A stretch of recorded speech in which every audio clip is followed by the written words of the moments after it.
इस वृत्ति को संशय कहते हैं, नहीं? और इसका लक्षण होता है अविवेक, अज्ञान। अज्ञान के द्वारा संशय होता है और संशय का परिणाम अच्छा नहीं होता है। जो संसार की उन्नति है, जो संसार के कार्य है, ये कोई महत्वपूर्ण बात नहीं है। 100 खरब रुपया कमा लिए, पूरा विश्व तुम्हें जान रहा है, लेकिन तुमने जिसको जानने के लिए तुम्हारा जन्म हुआ है उसको नहीं जाना। तो मरने के बाद तुम्हारे हाथ क्या लगेगा?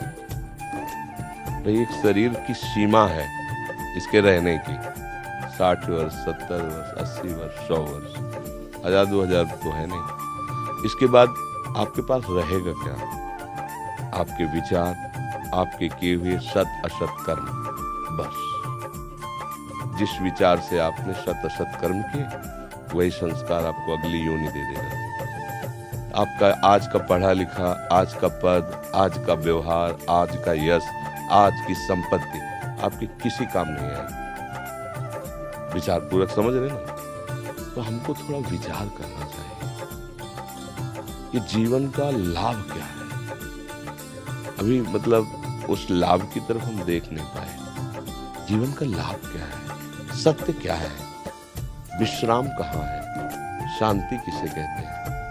सुख का स्वरूप क्या है? जब ये प्रश्न आपके अंदर खड़े होने लगे तब तो मार्ग खुले।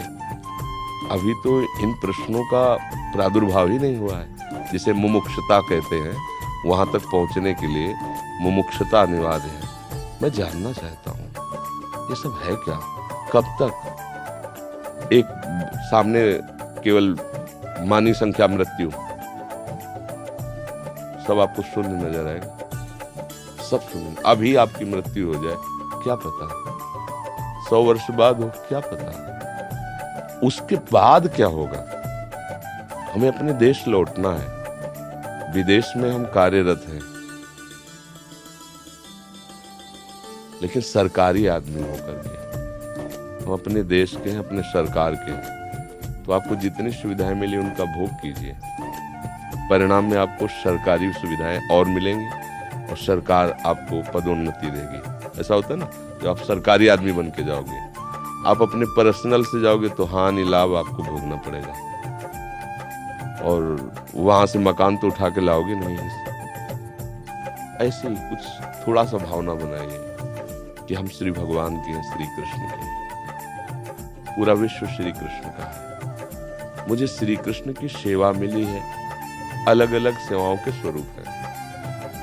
कोई व्यापार करता है, कोई नौकर, लेकिन वो है ना भगवान की सृष्टि में। अगर उस सेवा को भगवान का मान लो, हर समय नाम जप करते रहो और ये विचार करो कि यहाँ की उन्नति का कोई महत्व नहीं। भले किसी पद पर पहुंच जाओ, आपको गर्व नहीं होगा, बढ़िया जीवन चलेगा।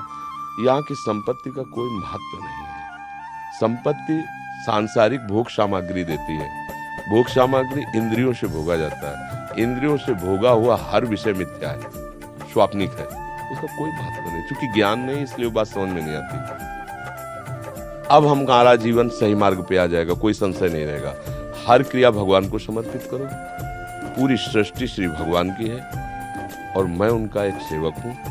मुझे ये सेवा दी गई है, ईमानदारी से उस सेवा को भगवान की सेवा मान के करो और नाम जप करो। कुछ समय बाद आप, अगर जो हम कह रहे हैं इसे धारण करना, कुछ समय आप बाद देखना आपके अंदर संशय खत्म हो जाएगा।